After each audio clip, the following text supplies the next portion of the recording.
रूस और यूक्रेन के बीच पिछले करीब एक सप्ताह से चल रहे युद्ध के दौरान यूक्रेन की हालात लगातार खराब होते दिखाई दे रही हैं और हर रोज वहां पर हमले हो रही हैं, जिसको देखते हुए यूक्रेन में रहने वाले भारतीय नागरिक छात्र लगातार इंडिया आ रही हैं। मिशन गंगा के तहत पानीपत के सेक्टर 18 का रहने वाला दीपक भी पहुंचा अपने घर। दीपक ने बताया, यूक्रेन की राजधानी कीव और अन्य एरिया के हालात बहुत ज्यादा खराब हो गए हैं और सरकार ने भी बोल दिया है कि सभी इंडियन नागरिक वहां से निकल जाएं, जिसके बाद यूक्रेन से इंडिया नागरिकों को वापस आने की होड़ लगी हुई है।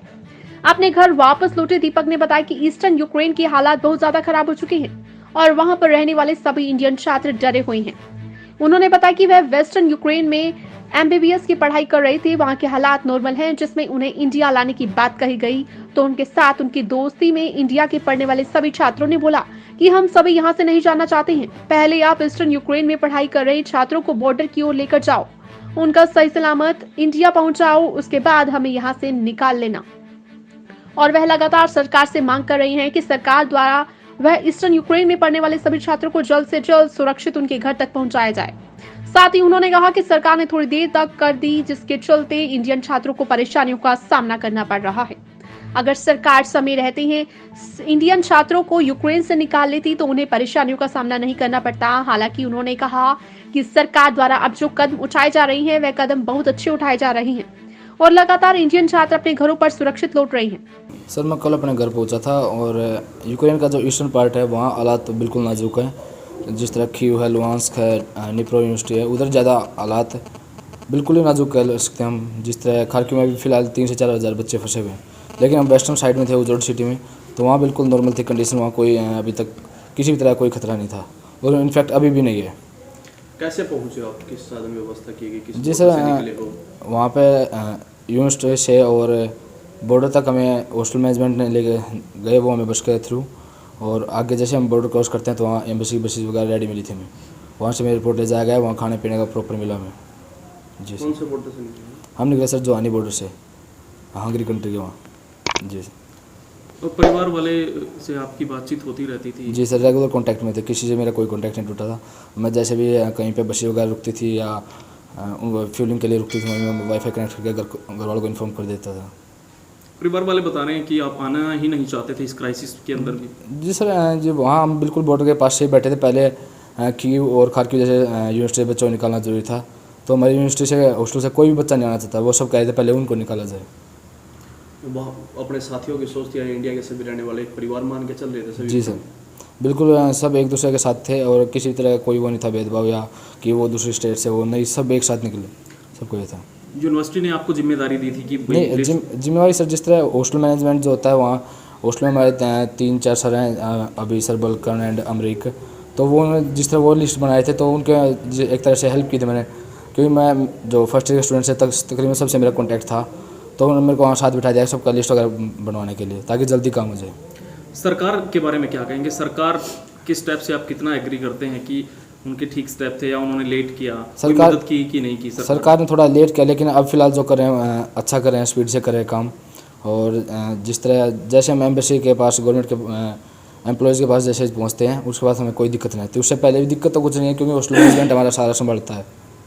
अब करीब कितने छात्र वहाँ पर फंसे हैं आपके मुताबिक, और क्या आप सरकार से उम्मीद करते हैं? मेनली जैसे हम न्यूज़ में भी देख रहे हैं, 2 यूनिवर्सिटी हैं, 2 सिटी हैं, खार्किव एंड कीव, जहाँ ज़्यादा बच्चे फंसे हुए थे।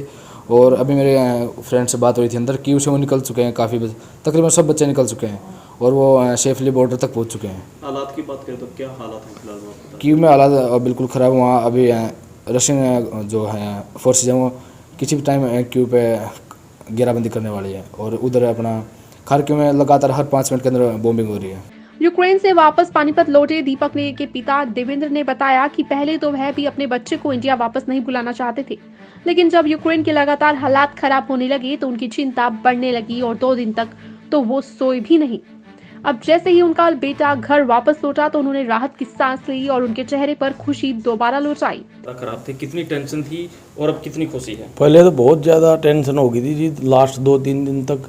अब बहुत खुशी है जो मेरा बच्चा घर पहुंच गया है, इसके लिए बहुत खुशी जाहिर हो रही है। क्या कहेंगे? और बच्चों भी वहाँ पर फंसे हुए हैं, उनके लिए क्या कहेंगे? मैं तो भगवान से ही दुआ करता हूँ सभी बच्चे हमारे हैं और जल्दी से जल्दी इनको वहाँ से निकाला जाए। बहुत वो खतरनाक जगह है, कोई भी बड़ा हादसा हो सकता है वहाँ। सरकार के बारे में क्या कहेंगे? सरकार की जो नीति थी, उन्होंने कोई लेट लतीफ़ी की या ठीक टाइम से पे उन्होंने एक्शन लिया? शायद सरकार ने थोड़ा सा लेट तो कदम उठाया, बाकी अब कदम बहुत बढ़िया उठा रही है। बच्चे फटाफट इंडिया पहुँच रहे हैं, इसमें बहुत अच्छा किया सरकार ने जी। देवेंद्र ने सरकार से मांग की है कि सरकार जल्द से जल्द यूक्रेन में फंसे भारतीय छात्रों को वापस इंडिया लेकर आए। ब्यूरो रिपोर्ट, सिटी तहलका।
कितना काम किया, किसने किया विकास, क्या है गांव के मौजूदा हालात। ग्रामीण किसे देंगे अपना वोट, नाम पर या काम पर? पूछेंगे हम, बताएंगे आप। ये खास कार्यक्रम पंचायती सरकार।